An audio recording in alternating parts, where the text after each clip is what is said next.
A very good evening, everyone. My name is Mahima Lal, and I am the part of engagement marketing team at Hero Wire. And today I'm your host for the webinar. So, as you all can see, that today we're presenting an exclusive webinar, and in order to present this webinar, we have a seasoned professional here among us, which is Ranjan Kumar. A very warm welcome, Ranjan.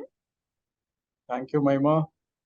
So a quick introduction to Ranjan, and basically Ranjan holds a PhD and an MBA both from IIM Lucknow.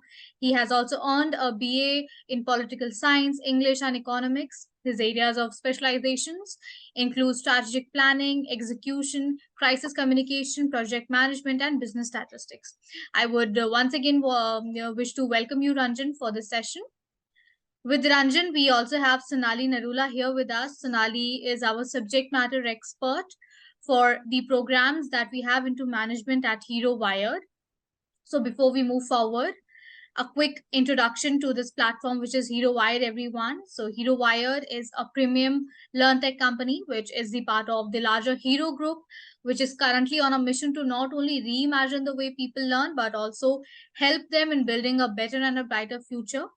We also equip our learners with the right skill set, the right knowledge and expertise that they will be requiring in order to find success in their lives. So as you all know that today we are in a webinar setup and you won't be able to switch on your mics and your cameras. So we have quickly enabled a chat box where you can respond to Ranjan's questions.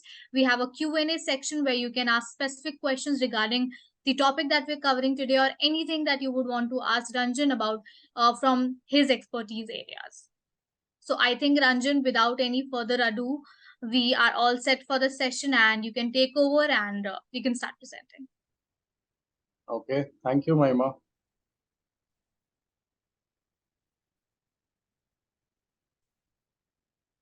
I can share my screen now, Mahima. Yeah, just give me a second. Yeah. Here you go. Okay, thank you. Okay, good evening, everyone, and welcome to the auto session. I won't yet say whether it is bikes or cars, but you will figure out very soon. I think Alok asked in the chat window that is it also going to cover bikes? Well, a quick answer to that question, Alok. The detailed answer I will leave. It is up to you. But the quick answer is it's a session which is focused on three Indian, in fact, two purely Indian, and one has a pedigree of Indian, but is technically not an Indian company. And we are talking of, by auto giants, we mean to say four-wheeler companies, passenger vehicles, four-wheelers.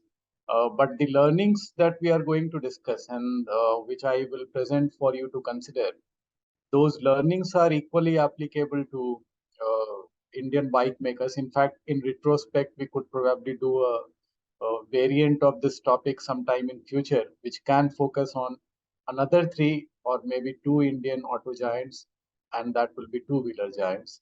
One of those two, I can immediately think of, it has to be Hero MotoCorp, which earlier was in an alliance or a marriage for more than a decade and a half with Honda, and one of the household names when it comes to automotive companies in India. But this session is about the three Indian household names when it comes to cars.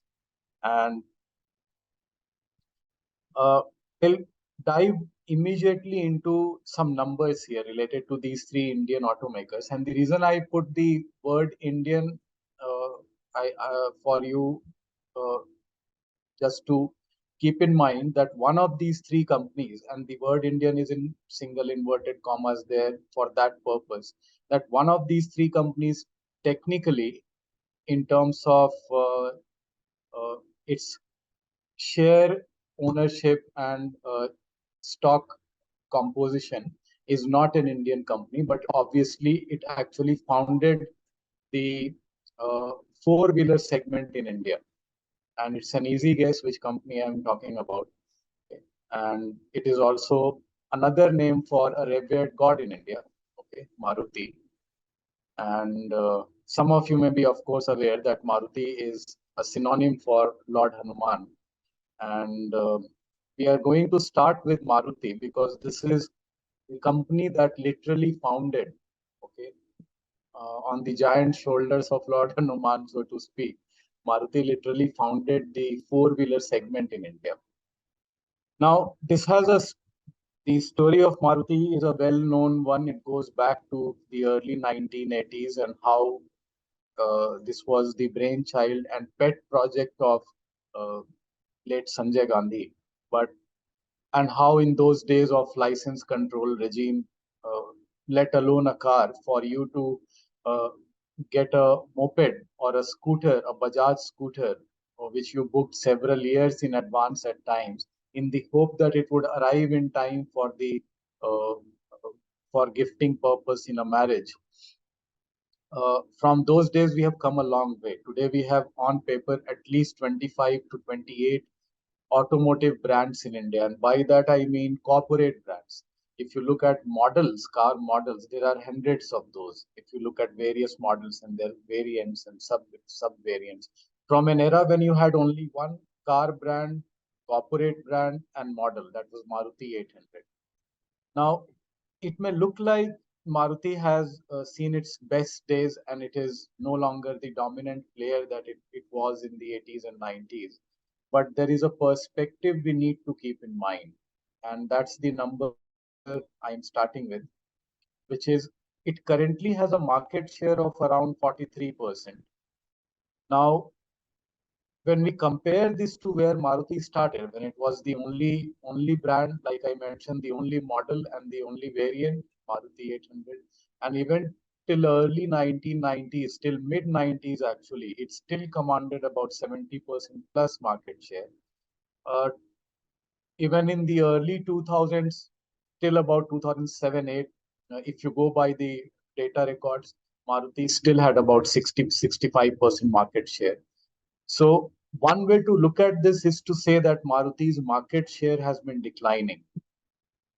But there is another perspective I would like to bring here, and that is important to keep in mind. Can anyone guess why even this 43% market share is truly impressive today for Maruti? Or for that matter, it can be any automotive company in the world anywhere. To have a 43% market share or anything upwards of 20% market share is truly, truly remarkable. And why am I saying that? Any guesses, any opinions you can share in the chat window?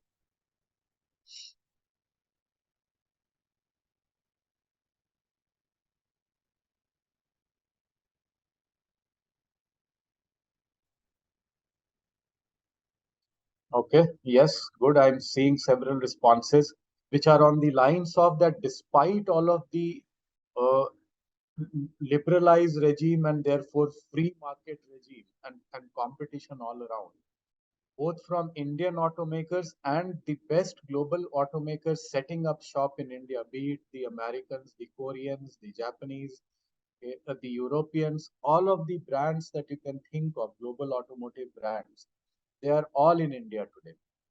And despite that, in such stiff competition, for Maruti to retain its market share at 43%, for that matter, in the non-SUV segment, Maruti's market share is truly baffling and in a positive sense. It is about 65% in the non-SUV segment.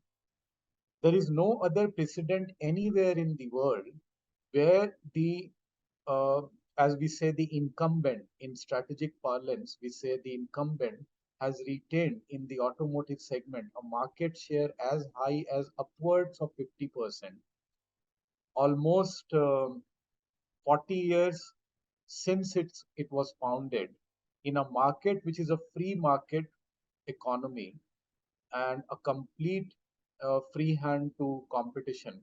Despite that, a brand that retains 60% plus market share in the non-SUV segment and 40% plus overall is a very, very commendable achievement. And there is no other parallel, to my knowledge, there is no other parallel to something like this anywhere else in the world.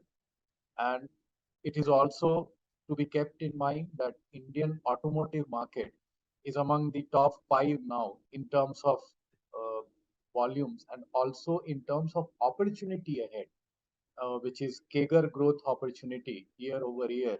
If we look at the next 5 years, 10 years. We know that China is a saturating market, but India is going to be the fastest growing. I don't have the exact data right now, but India is going to be on a sufficiently large base. India is also going to be the fastest growing four-wheeler market in the coming several years. So from all of these considerations, what Maruti has achieved is truly remarkable. And therefore, it is this perspective that I would like to build upon, that it is not declining market share. It has been able to defend its market share and defend it pretty well to the extent of 65% in the non-SUV segment. Very, very impressively. Here are some numbers for you to consider. Let's go back to 2006 and look at the kind of, you do the maths and you will see here, uh, the pie chart that you see here presents the top 6 brands. When I say brands, they are models. The top 6 models in 2006. How many of those are Maruti models and what does it add up to? So the top 6 models in the market, it accounted for, if you quickly add it up, 16 plus 11, I'm just rounding it up, 27 and 11, 38 and 9, 47, and let's say 13. Almost 60% market share, okay, was taken over by top 6 brands in 2006. And Maruti models, as you can see, is almost 16 for Maruti Suzuki Alto, okay, the great favorite of the Indian masses. Almost 9 for Wagonar, so that's 25, and another 13 between Omni and Maruti 800.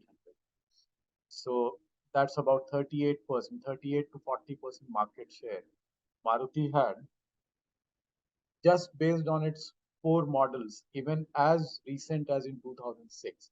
How did the picture change? Since 1996. Okay, much lesser competition, Maruti reigned supreme with 60% plus market share. Even in 2016, and that's the next set of numbers for you to consider, Maruti commanded a 47% market share overall.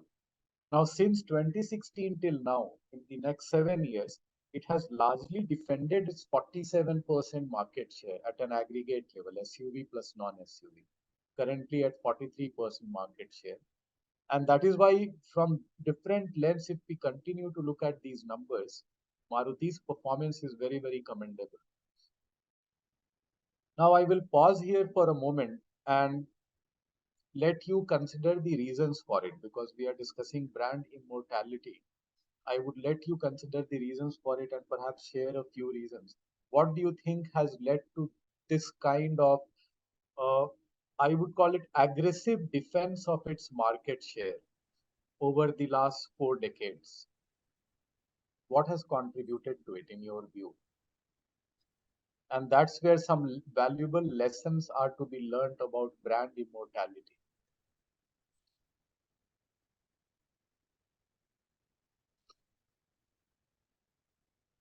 Okay, multiple service centers in rural and urban areas. Yes, the after sales service and after sales network truly is unparalleled. Hyundai has come close to it, but everyone else is far behind. So that's one, obviously. Distribution reach, cheaper spare parts. All of these are responses I'm getting in the chat window, so I'm just relaying it to you. Sub variants, a very extensive, both broad and deep product portfolio,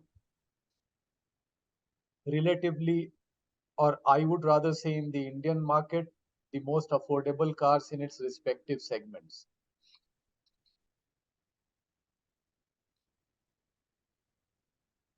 Okay, smart pricing, resale value, excellent, yes. How can we forget that? And very, very economical to own and maintain. So the cost of ownership of a Maruti remains market leading even today. Brand image, reliable, trusted. I mean, you go to any hill station in India, you would still see Maruti 800, the more recent versions, and Alto flying around very comfortably on stretches where even SUVs may struggle.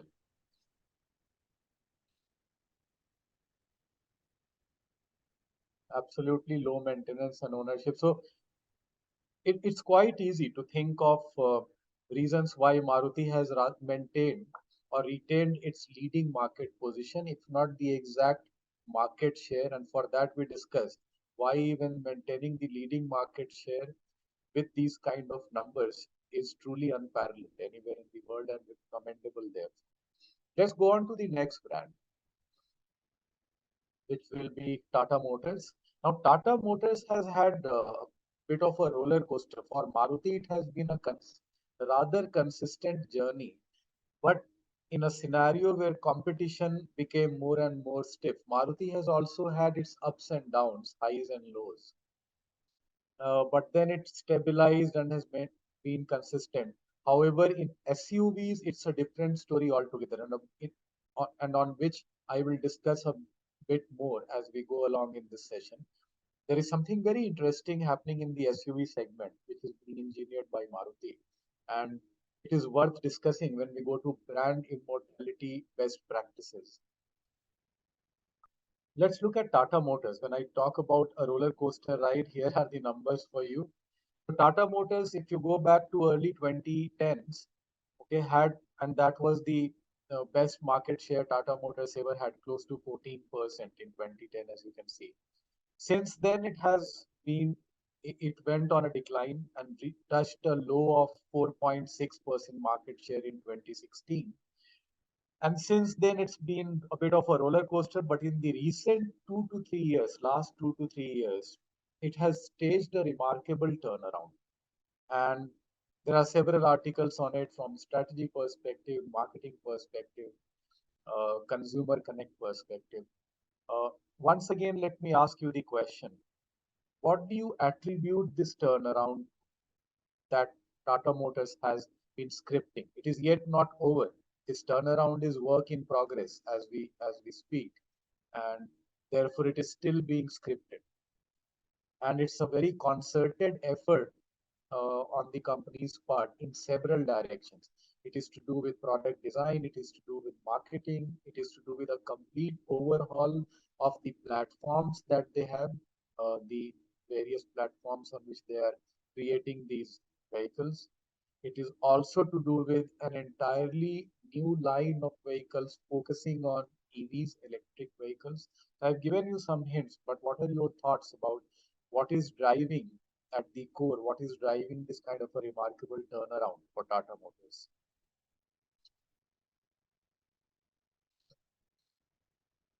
Very good. Safety parameters, platform is same across all models and cost is optimized. Very nice.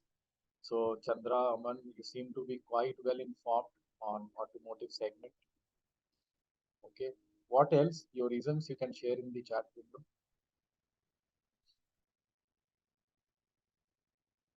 Engine and acquisition. I believe when we say acquisition, you are referring to Jaguar Land Rover acquisition, Venkatesh.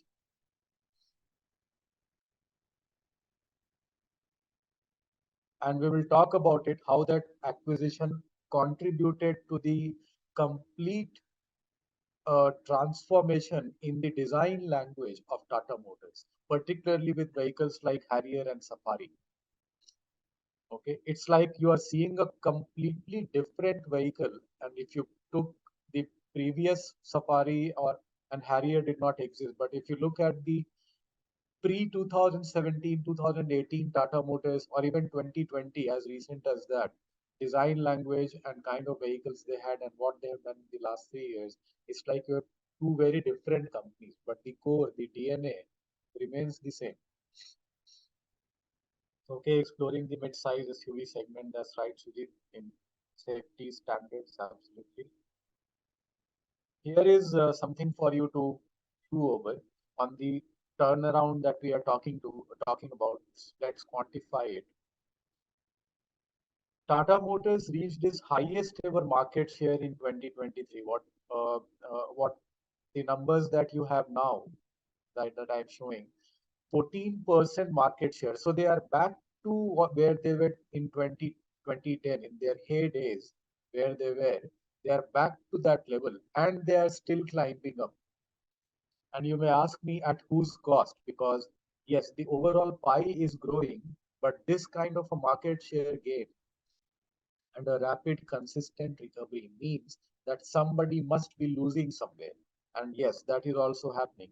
Somebody is ceding market share, and they are the two strongly entrenched incumbents, obviously. They are the ones who get hit the hardest when there is a catch up game happening in any market. So, Maruti and Hyundai, they have ceded some market share, yes, but more importantly, Honda has also ceded market share. If you go by the market share data of last few quarters, for instance, maintained by CM, okay, which is the societies of automobile manufacturers in India, the Industry Association for Four-Wheelers and even two-wheelers. So their data is considered the most reliable when you are looking at market share data. You will find that Tata Motors and Mahindra in the recent quarters, particularly last 2 years, have gained market share. Some of it has come from obviously Maruti and Hyundai, who have largely been able to defend their market share. A lot of it has come from Honda, which has been losing market share, and they have taken some steps in that direction to remedy it. We have to also keep in mind the exit of American automotive brands, okay, General Motors and Ford. So that left some market share to be grabbed. It was a free for all. And those are the dynamics which are being reset. We now find Tata Motors, Maruti, and the third brand I am going to present now. But before that, let's complete the story on numbers here.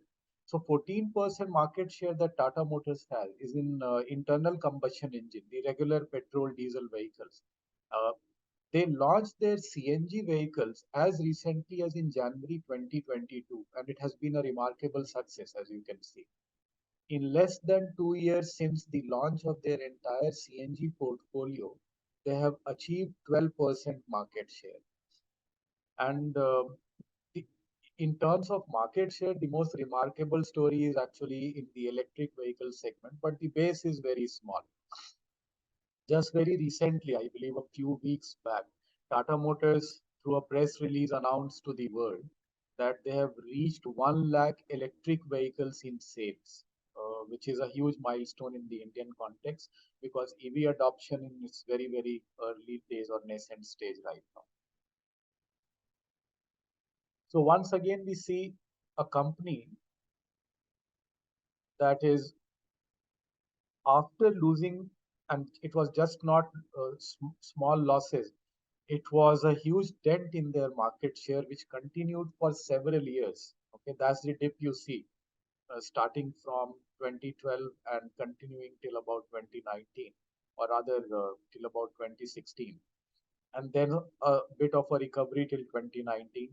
2020 onwards, it has been a consistent and sharp rebound, and the 14% that we see today, like I mentioned, is set to grow further, and then it will stabilize. My sense is that probably at an aggregate level, it will reach about 16, 17%, and then it will stabilize.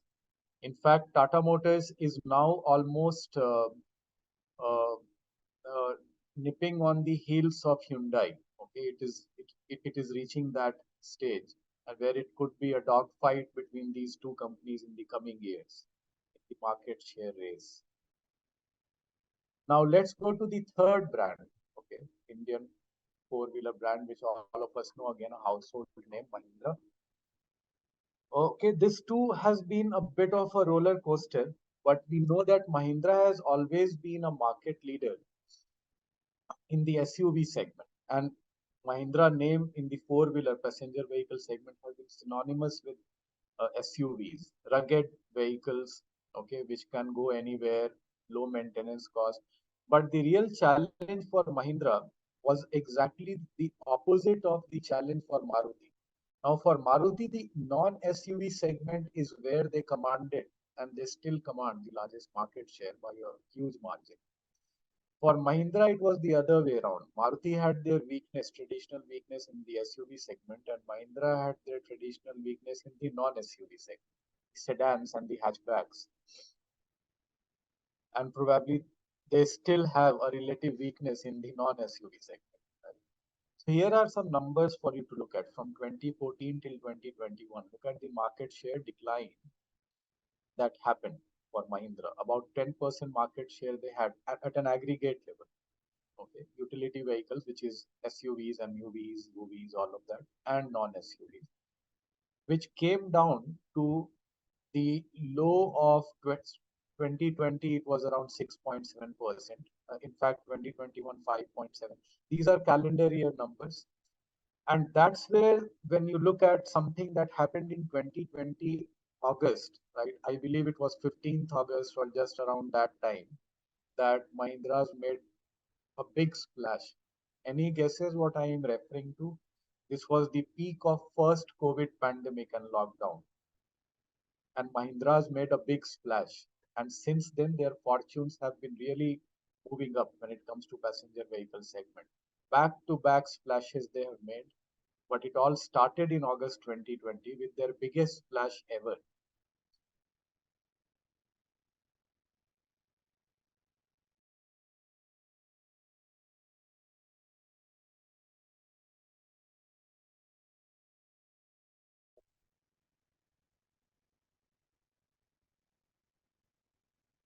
Okay, let me just read through the responses quickly. Mahindra Thar 2020, absolutely, Tandeep. Now, I'm going to conduct a quick poll in a couple of minutes after completing the number story for the three automotive giants. Here is something else for you to chew on.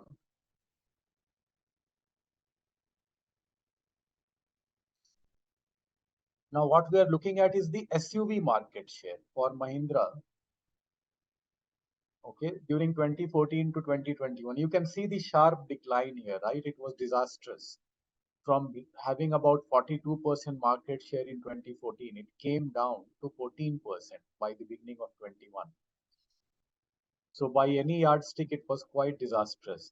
And like some of you mentioned in the chat window, in your responses, uh, the turnaround started with the launch of Thar, which was a very considered launch. In fact, they had been working on it in the stealth mode for the last 2.5, 3 years, leaving no scope for failure, because this Thar, the second generation, was going to be a huge leap of faith from having a vehicle that was meant for a very niche segment and very niche occasions of off-roading only, uh, and a very niche segment of adventure enthusiasts and off-roaders. They were now looking at relaunching Thar in an avatar where it was targeting urban families and the corporate executive as well as the core niche audience of adventure enthusiasts.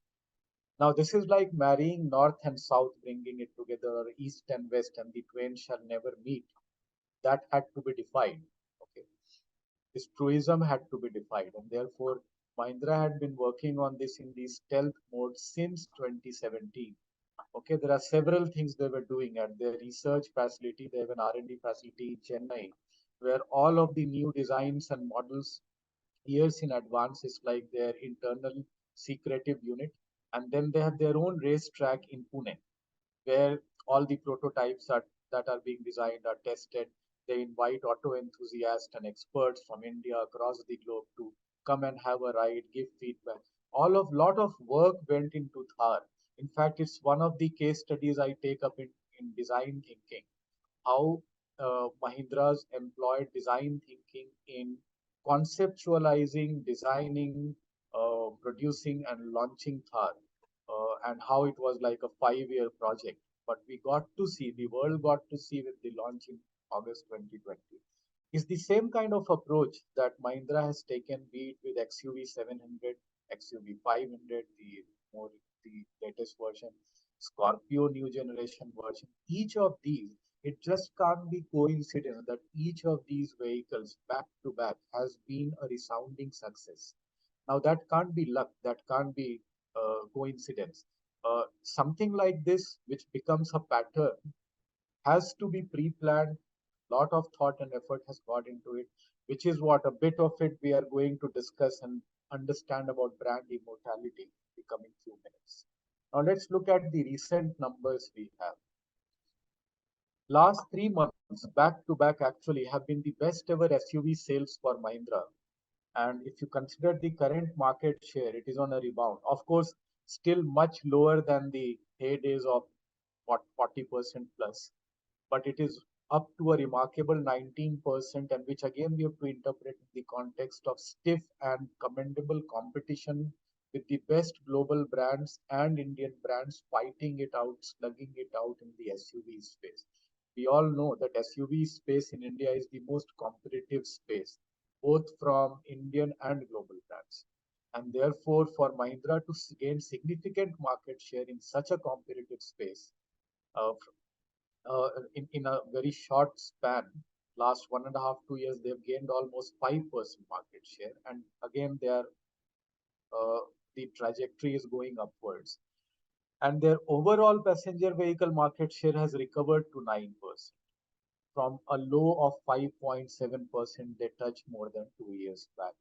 So to, to recap what we have learned till now, this was part one of the session. If we look at these three homegrown brands, we have discussed till now Maruti, Tata Motors, and Mahindra. And the reason I refer to Maruti as a technically not an Indian brand because the majority share ownership in Maruti is of Suzuki, which is the Japanese parent of the company. Okay, that's the handover that happened from India having the majority ownership or the government having the majority ownership. They exited, and since then Suzuki has been the majority shareholder. So technically, uh, it is a Japanese company, but we all know that its DNA is very much Indian. And in that sense, therefore, I included it as one of the three Indian automotive giants this session.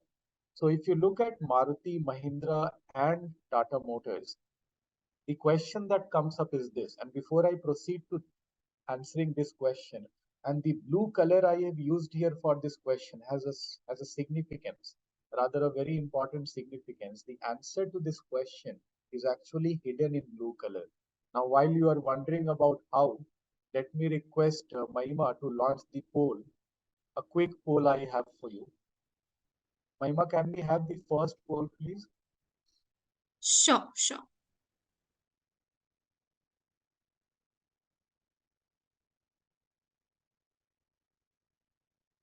Is this the one, Ranjan? Yes, yes, this is the one. Yeah. So we have three back-to-back questions. So after we show this, we can show the one on Maruti and then the one on Mahindra. Sure. Yeah, thank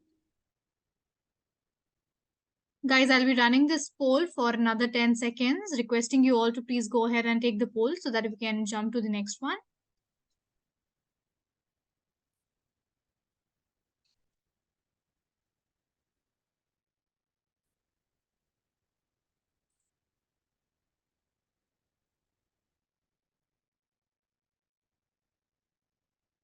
Ranjan, you can see the results for this Yes, one, the so we first can poll. just pause for a moment after every question. Okay, okay.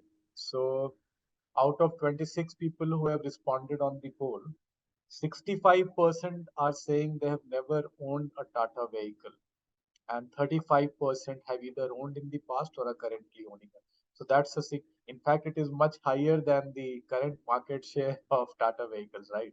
So in this group, the market share of Tata Motors is actually 35%, whereas the overall market share they currently have is 14%.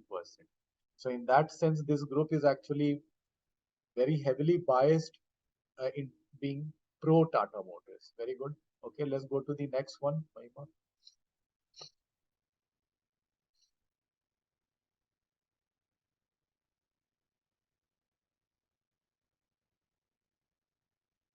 Okay, same question. Now it is on Mahindra vehicle. So answer yes if now or in the past you have owned a Mahindra vehicle.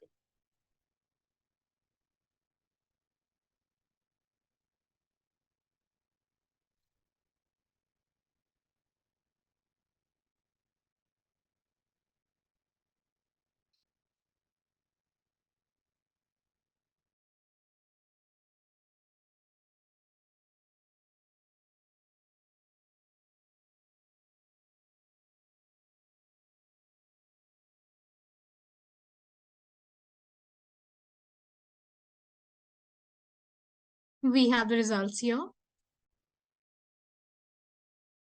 Okay. So 19% are saying yes, in the past or currently they own a Mahindra vehicle, which again is much higher than the 9% aggregate market share of Mahindra vehicle, and exactly the same as Mahindra's market share in the SUV segment, which is 19%, and 19% people are saying that they currently own or have owned in the past a Mahindra vehicle. 81% haven't yet. Okay. So I will convey this to Mr. Anand Mahindra when I speak to him next. That is, of course, on a lighter note. Okay, let's go to the third question.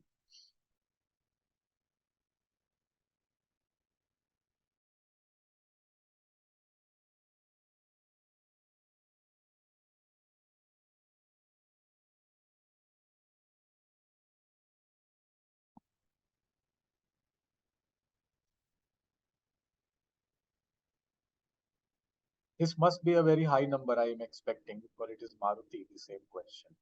Let's see. In the past, almost each Indian household, car owning household, if they have owned a vehicle in the past, chances are it was a Hyundai or a Maruti.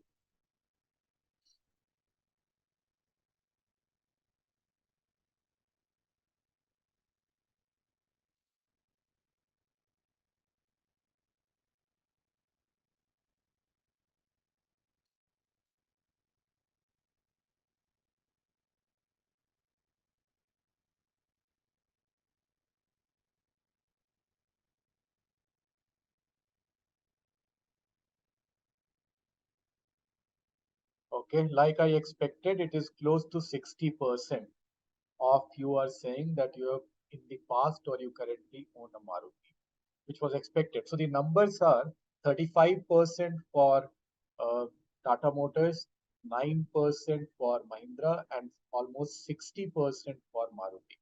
Okay, which is quite reflective of the trajectory that we saw in the numbers I was presenting to you. Maruti is leading by a wide margin in the overall ownership, followed by Tata Motors and followed by Mahindra. And somewhere in all in among this trio, okay, then you have Hyundai, which is at number two right now.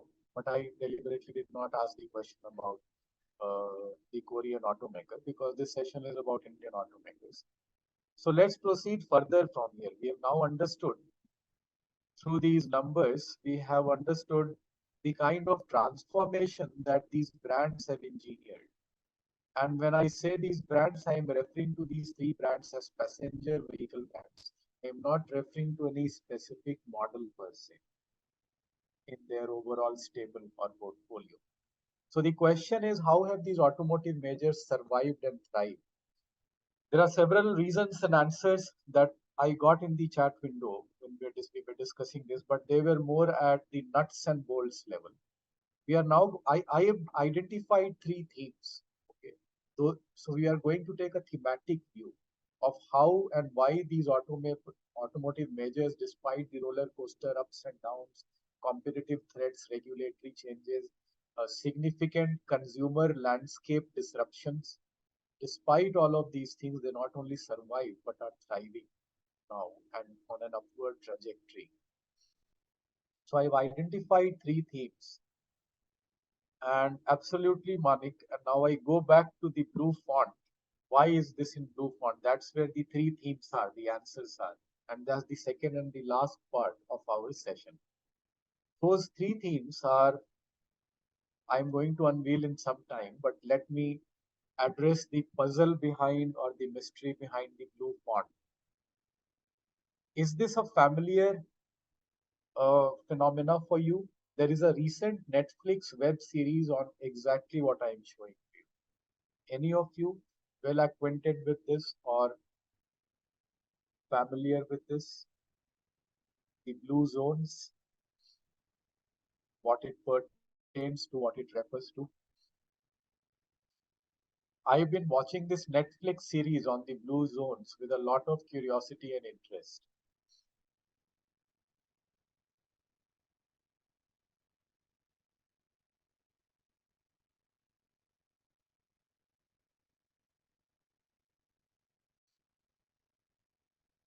Okay. So perhaps it will trigger your interest to know more about the phenomena of blue zones, and also trigger your interest to watch this series on Netflix. Very briefly, let me put it out to you.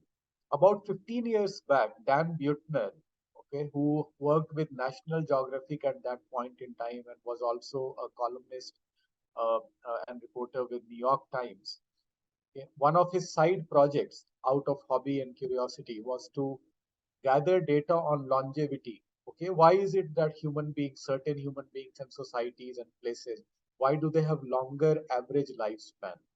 And as he was gathering this kind of data from around the world, he stumbled upon something.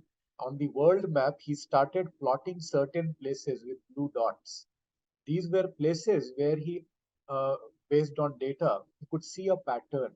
These were places where there was a much higher proportion of centenarians, people who were living, men and women, who were living till 100 years of age or beyond. And such places he started coloring with blue dots. That's how the term came of blue zones. And over time, he found a dense concentration of blue dots in the 5 places that you see here on the world map. Okay, there is Loma Linda, which is a Methodist, people who have a Methodist belief, okay, which is one of the branches of Christianity, where they believe in complete vegetarianism, for instance, one of the things. But it is not an argument which is pro-vegetarianism in no way in this session. I myself am not a hardcore vegetarian in any way.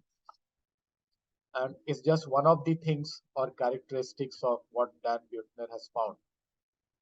Then it was Nicoya in Costa Rica, an island there, Sardinia in Italy, Icaria in Greece, and Okinawa in Japan. There can be other blue zones also around the world, and this research is ongoing. But these are the 5 blue zones covered in the Netflix series.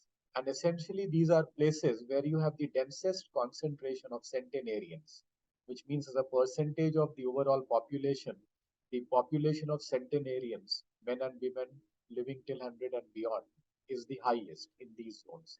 And the mystery of blue zones, the blue color is also addressed. So there are a few things. There are about 10 or 12 lessons that Dan Buettner over the years, and the Netflix series, he talks about it as well.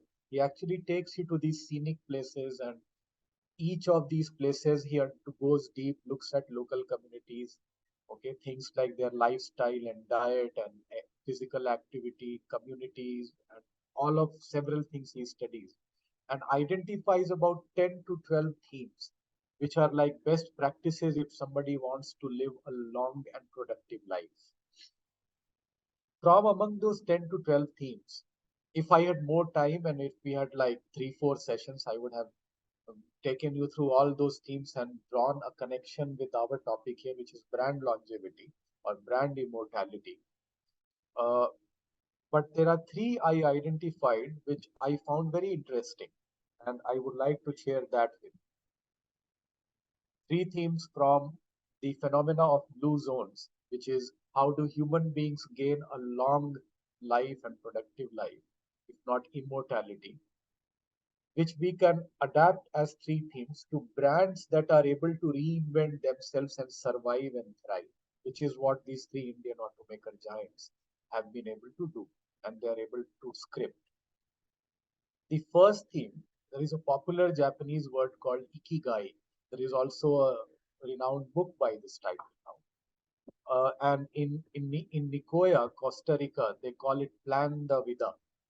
Translates into reason for being, a sense of purpose. Every day when you start your day, even when you are 80-year-old or 90-year-old, you are not retired in that sense, but there is a sense of purpose you have. There is a reason to live.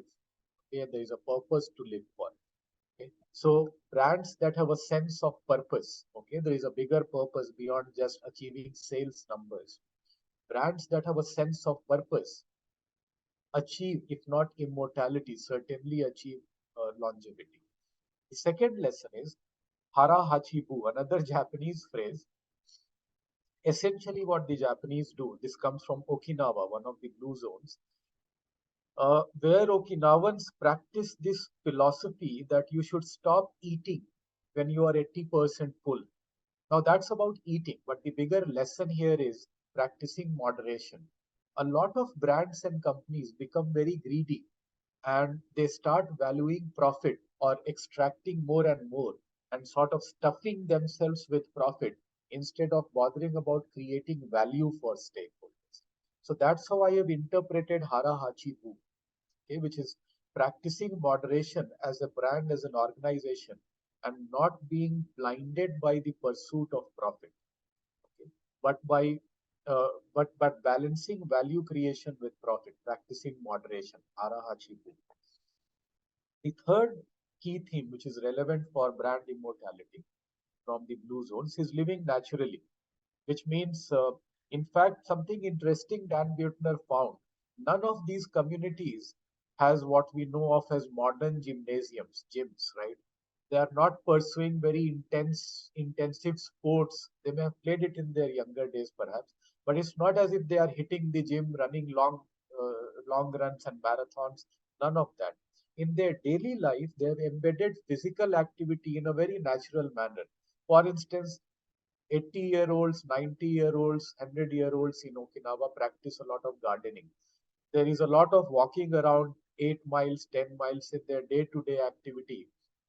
Lot of natural movements they incorporate, climbing steep slopes, walking, okay, just spending time in nature. That's what living naturally means, which I've interpreted for brands and businesses as harmony with environment. Sustainability, for instance, but harmony with environment goes beyond sustainability. It is about achieving a sense of a semblance of balance with all stakeholders. In that sense, you have a harmony with the environment in which you are operating as a business. So these three lessons, if we look at very quickly, Sonali, I will take about 5 minutes. Is that fine? Yeah, yeah, sure. So if we incorporate these three lessons in brand immortality, how have these three Indian automotive giants, that's the connection I was drawing. On one hand, I looked at blue zones, something very recent. There is also a very interesting book on this topic by Dan Buettner being the author, and there is a web series. And as such, because I am an avid yoga practitioner myself and I love nature, I've been interested in the theme of longevity for many years myself. So because of all these reasons, I started reading more about uh, blue zones. And then I was thinking of this topic, brand immortality and longevity. And I thought, why not connect the two and see what themes we can draw from here and apply there. That's how this idea came about. So let's go back to the three brands that we were discussing. Okay, here is Maruti first. Okay, I will show you a couple of video clips quickly. We will conclude with that. But before that, let me take you through the last three slides of this session. So Maruti is following a two-pronged strategy now, right? The first is to obviously protect and enhance its core market in the non-SUV space. But there is something remarkable they are now doing, which is expanding their presence in the SUV segment. The realization has dawned upon Maruti that for them to retain their market share or even grow it, they are actually planning to grow their market share to 50% by in the next 2 years. And it can't happen unless they expand their presence in the SUV segment.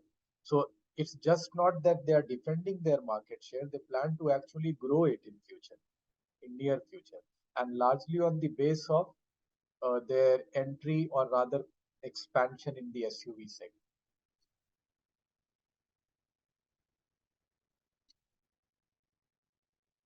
Then we have this is something that I wanted you to consider. This is a full page ad. This is the back page, the rear page of today's Economic Times. And this again is providential. I had not planned to include this in today's session. I took a pic quickly. Okay, this is the print version of today's Economic Times. Back page, if you refer to it, it's a full page ad of Maruti. And see what are they saying. Number one, makers of SUVs, bold, highlighted. Makers of memories, makers of goosebumps. If I remove the brand Maruti Suzuki from here, it could very well be the punchline of a Mahindra ad, which is the SUV, okay, classic SUV market leader. And you can see the SUV lineup they are creating here, okay, in this ad. They are not talking of their traditional vehicles at all in this ad. It's an aggressive stance, okay, to take in a market where there have been traditional laggards. Let's come to Tata Motors. Tata Motors is playing very heavily on the entire carbon neutrality theme. Okay, by 2040 in the passenger vehicle segment, they aim to achieve. Their CNG portfolio they launched in Jan 2022, very short span. They have achieved about 12% market share. They are aiming for 25% by 2030. And the EV strategy is expanding in all directions, including the export markets.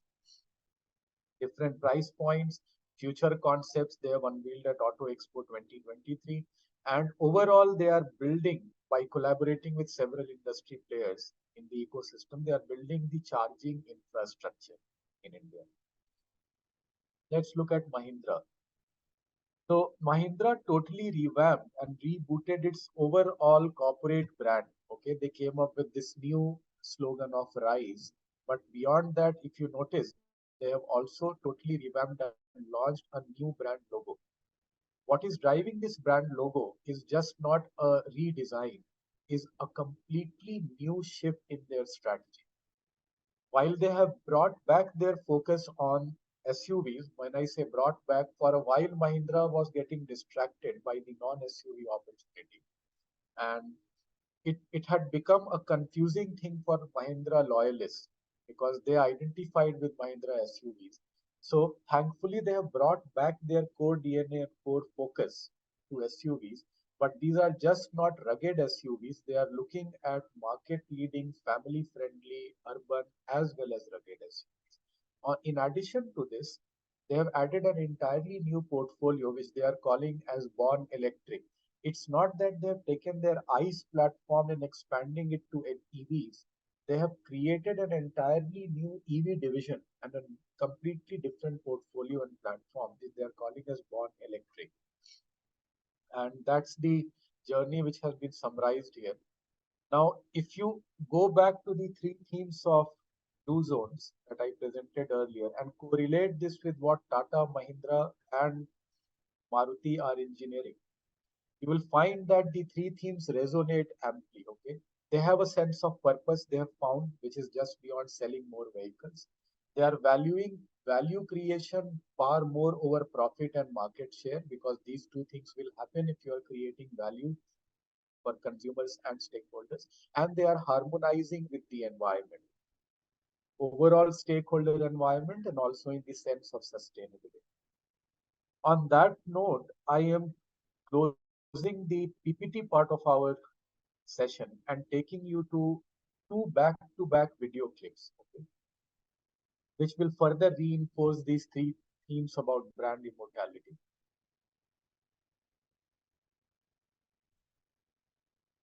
In another 5 minutes, 5 to 7 minutes, we will wrap up. When I say wrap up, it is this part of the session that we will wrap up because I am sure there will be some Q&A that many of you will have. Let me take you to the, I have identified a very interesting YouTube. There is this ad. Now, those of you like me who can't speak or understand Malayalam, this is an ad of Tata Motors that they launched during Onam, which was very recently, just less than a month back in Kerala. I was actually there on Onam. I was in Kozhikode, and I happened to partake of the sadhya, which is the traditional feast on Onam on the banana leaf. But that's an aside. Uh, now there are two reasons why I picked this ad. One, this ad showcases the entire portfolio of Tata Motors and creates a mass appeal for their vehicles. Secondly, because this is in Malayalam, where I believe if not all of us, more or less all of us, won't know that language, and therefore we will connect the emotions of this ad much better, and we will be able to internalize as viewers how this ad latches onto those three themes of immortality that we have drawn from the two zones. Okay, so let me play it.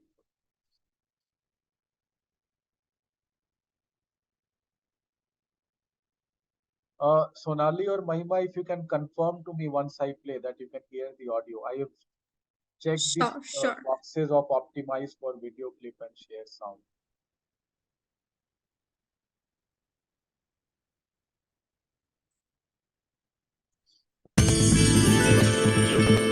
Can you hear it? Yes, yes. Okay.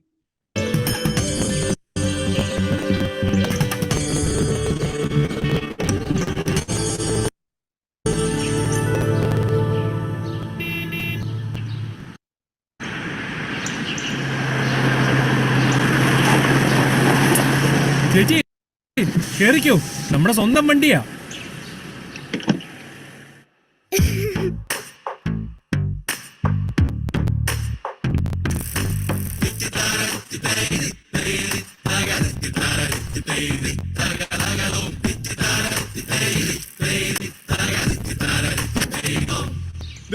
എന്തിനാ ഇത്? പച്ചപ്പാടമുള്ള കുട്ടനാട്ടുപാത ചുറ്റി ദൂരെയുള്ള പട്ടണങ്ങൾ കാലമൊത്ത് നാട് ചുറ്റിയൂരു ചുറ്റി ഒത്തുകൂടി ഉല്ലസിച്ചു പാടിടാ.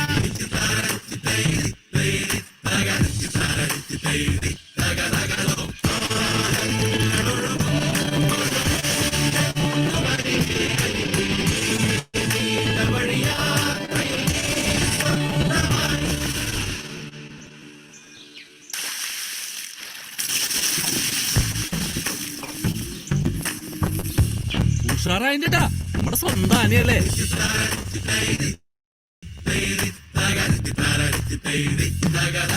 പോകാമീ മലയ്ക്കും ആ മലയ്ക്കും അപ്പുറത്ത് പോകാനെന്നും ഉണ്ടെനിക്ക് കൂട്ടിനായി. നമ്മുടെ സ്വന്തം ശീലമല്ലേ. കാറ്റിലൂടെ തൂവൽ പോലെ മെല്ലെ മെല്ലെ നീന്താം, മോഹതീരമെത്തിടാം എത്തിടാം.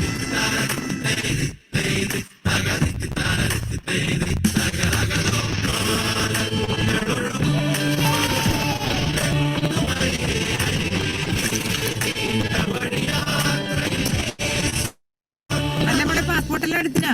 ആ ഉമ്മ, നമ്മുടെ സ്വന്തം കാറല്ലേക്ക, എനിക്ക് ഒന്നുകൂടെ ഓടിക്കണേന്നു. പൊളിക്ക്. എന്നാ പിടിച്ചോ.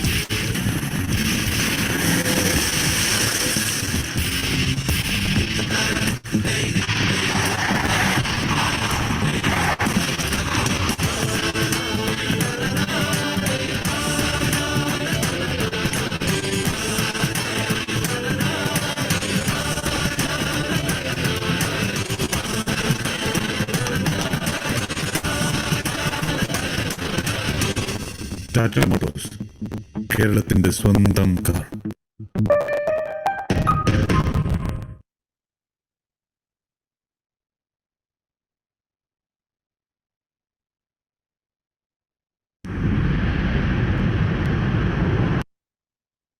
So the next one also I'm going to play back to back, and then we will have a quick discussion on this before we close the session.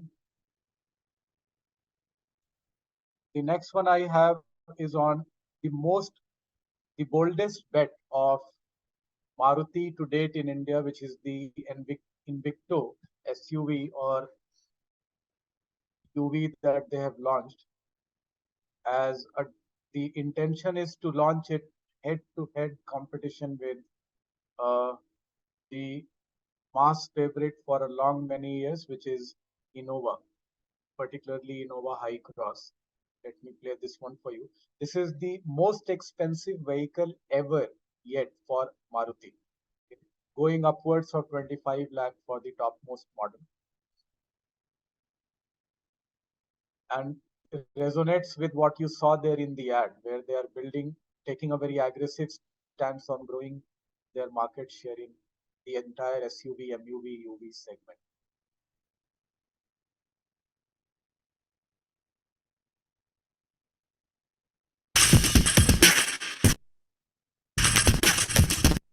Mahima, the audio is working well? Yes, Ranjan, I can hear it. Okay.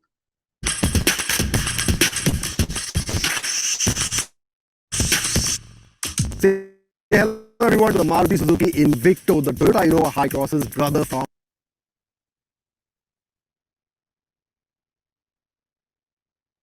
Ranjan, I think there is some internet issues. You're not able to see the video and the audio. They are similar in a lot of No, I can still see the video. Yes, but it is buffering. ways. They share the same engine, the same hybrid tech as well. And So let me share the link here. People can watch it on their own, but this is a good watch, whether you are a Maruti fan or not. Just a moment.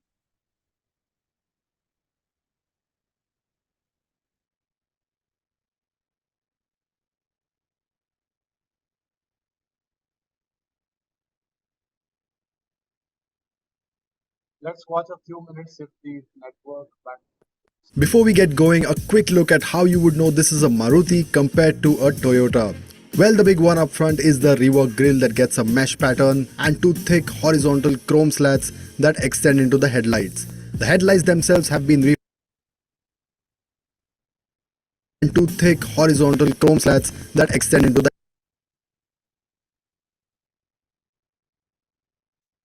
headlights. The headlights themselves have been refreshed with the Nexa's exclusive 3-block design for the DRLs.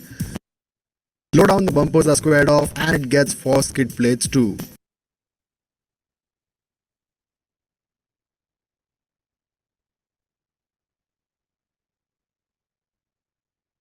I think we will have to stop here because there are issues. It is still buffering, so it could take much longer and could be frustrating. And I don't want to end on a frustrating note. So let me do this. I'm going to share the 3 links with you here in the chat window, and we are open to Q&A. Just as a wrap up, let me remind of the 3 themes that I shared earlier, what we learned from blue zones and how can that be applied to gain some learning from the journey that includes just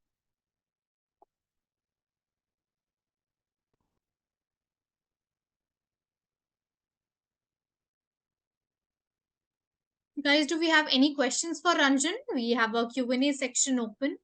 Whatever questions you have regarding the session that we have conducted today, you can put down your questions in the Q&A section.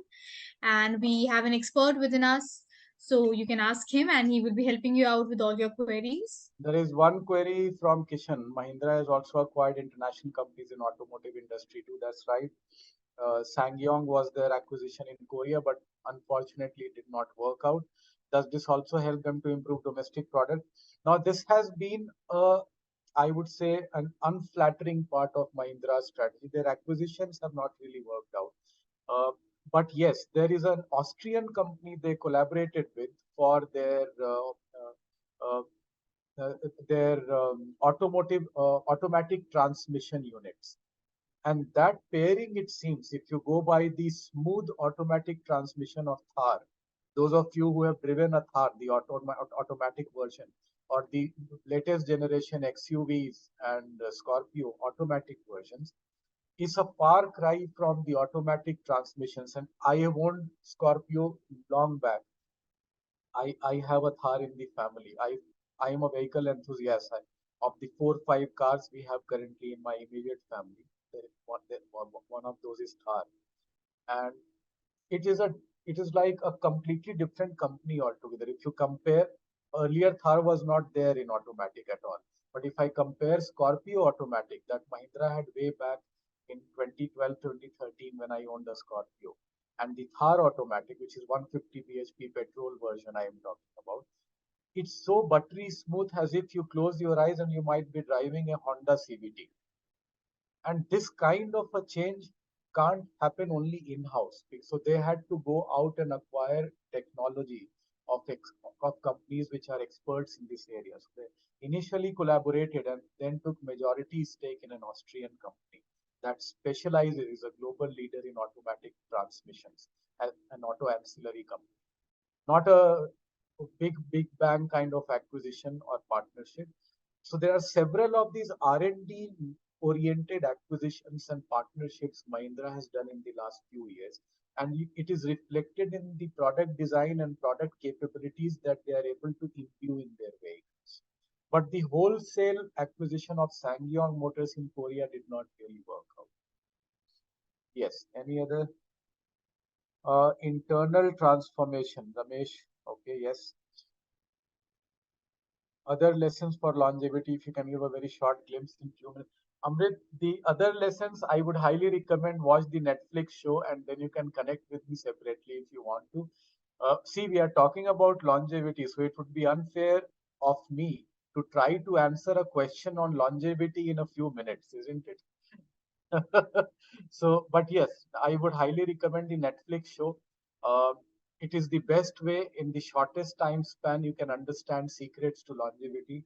A lot of it you can actually incorporate for yourself and your loved ones in your day-to-day life. But one of the other things which they heavily emphasize on and they have found is quality of relationships in your life. Okay, which means you are connected to local communities. Even in their advanced age, you don't find these are senior citizens who have been discarded by their family members who are living in some old age home.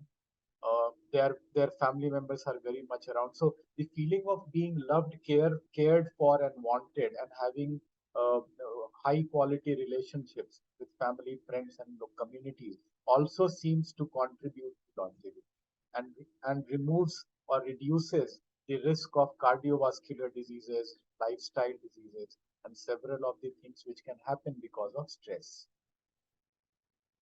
Any other question I may not have addressed? Let me see.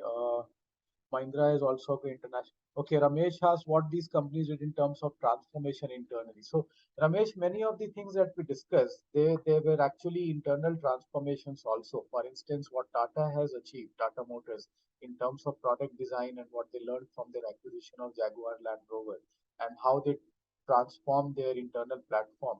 Also, culturally, in terms of being more consumer centric, consumer focused, being more adaptive in terms of strategic culture. All of these have been internal transformations. They are just much more attuned, particularly Tata Motors and Mahindra, much more attuned to consumers in passenger vehicle segment than they were earlier. So in that sense, culturally, these companies have transformed internally in being more customer centric and being more agile to changing market dynamics, competitive and customer dynamics, and adapting to it. Okay, Alistair, you are saying considering how well Mahindra is doing in Formula E, why are we not seeing more e-vehicles from Mahindra in all segments, and why are they not marketing the Formula E achievements? Well, Alistair, Mahindra or any automotive company has to be aware of market dynamics and the size of the opportunity. Vehicle enthusiasts and performance vehicle enthusiasts in India is a tiny segment, and they typically tend to go with the German brands. Okay, and I can say that myself as an owner of two German brands, having owned currently I have a Merc and an Audi, and I can tell you any day I would prefer a German, and if I have the money, an Italian brand over an Indian brand when it comes to performance vehicles, because they have that established legacy of going back to World War II or even earlier. So that's my answer to it, but there could be other realities as well. I do not see any other questions for you, Ranjan. Yeah, that's about it. Yes. Right. We can conclude. If I have your permission, Sonali and Mahima, I have to. There are a couple of friends waiting outside. They are taking me out for dinner, so I need to rush Not out. at all a problem, Ranjan. Thank you so much for being here, sharing insights over the topic, and I hope that the session was useful. And thank you so much for taking out time for this session, and looking forward to have many more sessions with you again. Thank you so much. Bye bye, everyone, and all the best in all your endeavors. Thanks, Sonali.